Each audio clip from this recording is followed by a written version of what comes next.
வணக்கம்ண்ணா, நல்லா இருக்கீங்களா எல்லாரும்? கோவை ஊடக சகோதரர்கள் உங்கள் அனைவருக்கும் என்னுடைய அன்பான வணக்கங்களை தெரிவித்துக் கொண்டு, திமுக அரசாங்கத்தினுடைய போலி முகம், திமுக அரசாங்கம் திருப்பரங்குன்றத்தில் நடத்திய நாடகம் அல்லது திமுக அரசாங்கம் பக்தர்கள் மேல நடத்திய தாக்குதல்லாம் நேற்றைக்கு வெளிப்பட்டிருக்கிறது.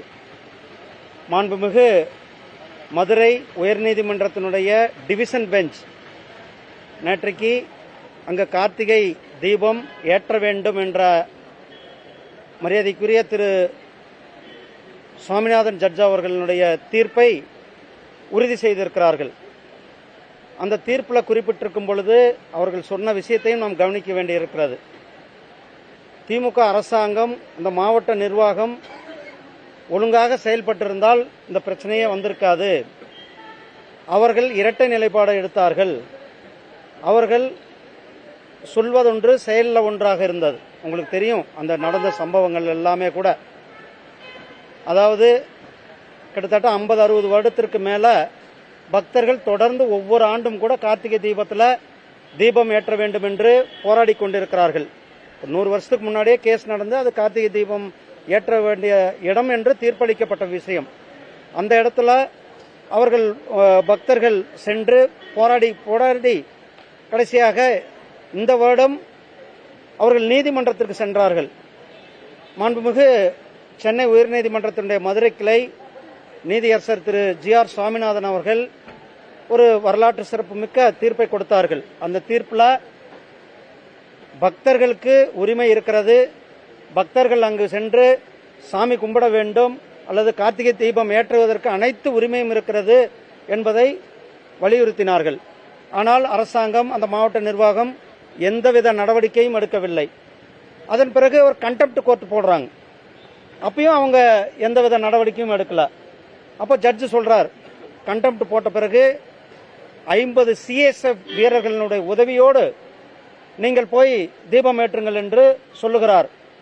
அதையும் நிறைவேற்றாமல் அன்றைக்கு 144 என்று சொல்லக்கூடிய தடை உத்தரவை அந்த மாவட்ட நிர்வாகம் பக்தர்கள் மேல திணித்தது. அப்போ அதை எதிர்த்து போராடின எங்களுடைய பாரதிய ஜனதா கட்சியினுடைய மாநில தலைவர் கைது செய்யப்பட்டார்கள். எங்களுடைய இந்து முன்னணியுடைய தலைவர் திரு காடேஸ்வர சுப்பிரமணியம் அவர்கள் கைது செய்யப்பட்டார்கள்.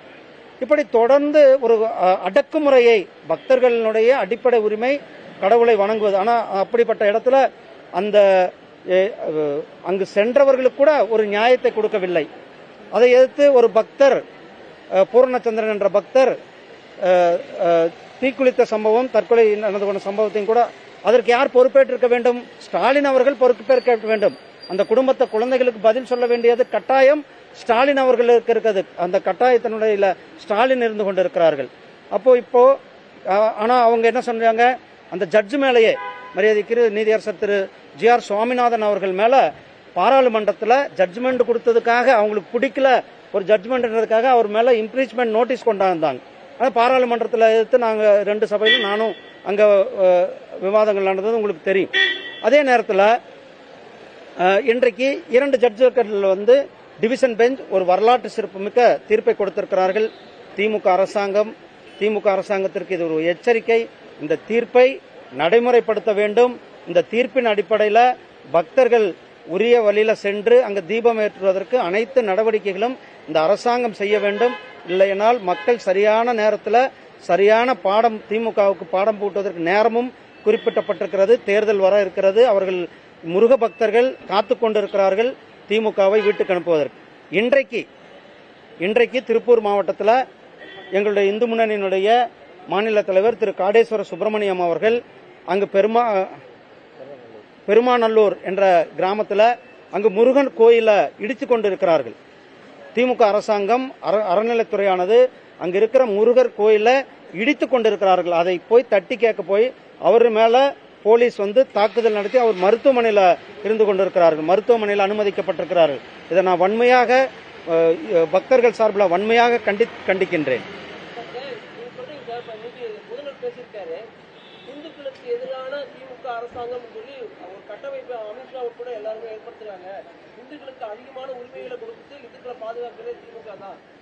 அப்படின்னு யார் சொல்லியிருக்கிறாரு?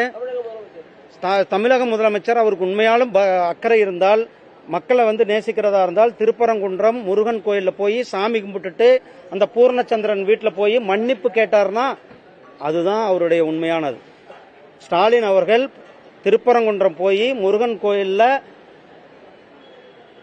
வழிபட்டு விட்டு பூர்ணச்சந்திரனுக்கு போய் பூர்ணச்சந்திரன் வீட்டுல மன்னிப்பு கேட்டால்தான் அவர் சொல்றதை நம்ம ஏற்றுக்கொள்ள முடியும்.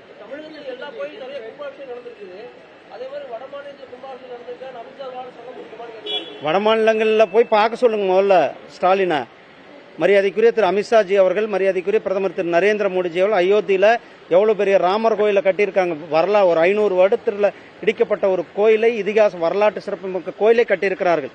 காசி விஸ்வநாதர் கோயில்ல அங்க இருந்த ஆக்கிரமிப்புகள் எல்லாம் அகற்றி அந்த கோயிலை இன்றைக்கு சர்வதேச தரத்தில் உயர்த்தியிருக்கிறார்கள். அதே போல உஜ்ஜைன் மகாலீஸ்வரர் கோயில்ல இதெல்லாம் இதே போல பெரிய அளவுல செய்து, இதெல்லாம் ஸ்டாலினுக்கு இதை பத்தி எப்படின்னா தெரியும், அவர் போய் பார்த்தா தானே தெரியும். அவங்க போய் நார்த் இந்தியாவில் போய் பார்க்க வேண்டாம், இதே திருப்பரங்குன்றத்துக்கு போங்க. திருப்பரங்குன்றத்தில் சாமி கும்பிடுங்க. நீங்க பால் காவடி எடுக்க வேண்டாம், கோயிலில் போய் மொட்டை அடிக்க வேண்டாம். நீங்க போய் சாமி கும்பிட்டு பூர்ணச்சந்திரன் போய், பூர்ணச்சந்திரன் குடும்பத்தில் அந்த குழந்தைங்க, சின்ன குழந்தைங்க, அவங்களுக்கு ஆறுதல் சொல்ல கூட இவங்களுக்கு மனதில்லை. இன்னைக்கு வரலும் அவர்கள்ட்ட போய் மன்னிப்பு கேட்க வேண்டும் அவர்கள்.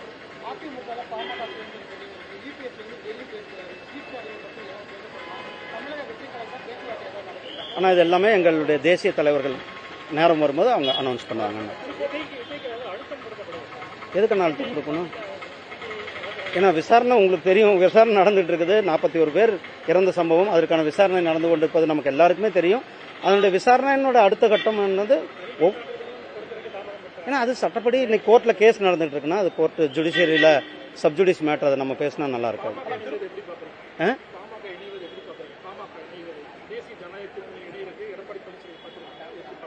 ஆனா அது ஏற்கனவே எங்க தேசிய ஜனநாயக கூட்டணியில தானே இருக்கிறாங்க.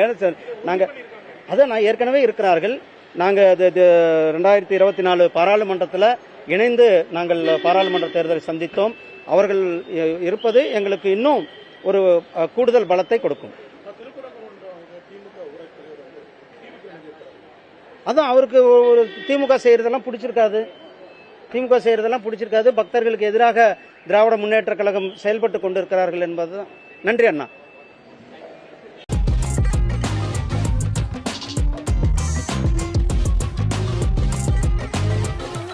பச்சைக்கூறி தப்பாதுடா, சிங்க இது சிக்காதுடா, சுத்து போட்டு நிக்காதடா, சூற விட்டா தாங்காதுடா. சிவண்டா சிவண்டா சிவண்டா, எதுக்க எவண்டா எவண்டா எவண்டா.